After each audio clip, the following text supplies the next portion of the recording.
Lep pozdrav tudi z moje strani. Gospa predsednica je seveda glavne poudarke strokovnega odbora za gospodarstvo Nove Slovenije zelo natančno predstavila, torej stališče Nove Slovenije.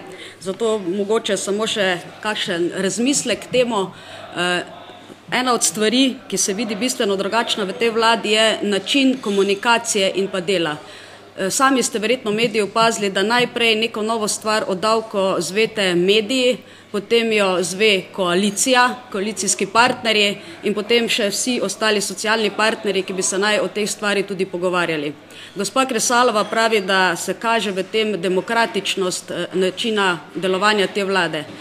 Demokratičnost je seveda gospa Kresalova hudo zamenjala, ker demokratični način dela je takšen, kot ga dejansko stranke oziroma koalicijske partnerice tudi podpišejo. V prejšnji vladi smo imeli načine komuniciranja in dogovarjanja jasno zapisane, kako partnerji v koaliciji skupaj komuniciramo, kako z socialnimi partnerji in kako potem tudi z mediji komuniciramo. Torej nismo svojih problemov in svojih enkratnih idej, ki smo jih po noči v sanjah doživeli, potem naslednji dan medijem razlagali in s tem razburjali ljudi, ki že tako imajo dovolj osebnih problemov, da se ne rabijo ukvarjati še potem z problemi vlade, ker ne zna med sabo komunicirati. Torej ta pot ni demokratična, ampak je brezglavi način komuniciranja, ker te vladi ni glave, ker niso jasne poti, kako priti do določenih rešitev, potem dejansko vsak minister nastopa kot predsednik vlade in misli, da ima vso kompetenco, da razlaga, kaj bo vlada v naslednjih dneh naredila, potem pa seveda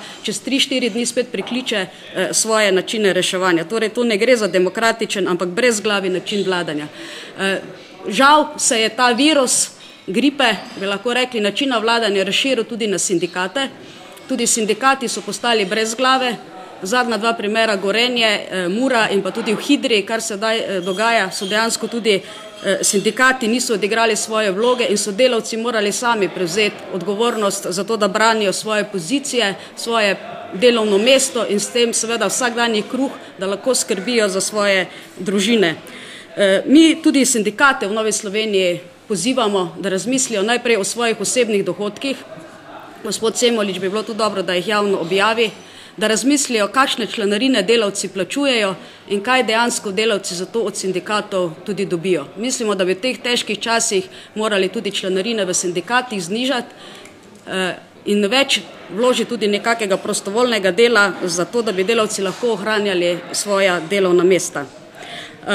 In pa naslednjo stvar, kot celoto, ko pogledamo način reševanja današnje krize, vidimo, da nimajo celostne vizije, kako dejansko varčevati, kje vlagati v razvoj, ampak enkrat se lotijo dijakov, drugi se lotijo upokojecev in tako naprej, medtem ko pa na drugi strani zdravnikom za 40% dvigajo plače, zdaj bojo pravosodju dvignili plače, to pomeni, ne uspejo doseči družbenega dogovora. Jaz verjamem, da smo vsi državljani in državljanke v Sloveniji toliko zreli, da če vemo, da bo treba varčevati, želimo dati svoj delež, vendar ne na tak način, da nekaterim jemljajo in pa drugim dajejo. Če bi vlada celostno rešitev predstavila, kako rešiti to krizo, kako se lotiti, jaz sem prepričana, da smo vsi pripravljeni v Sloveniji svoj delež k temu prispevati, vendar ne na tak način, kot ga zdaj predstavlja vlada.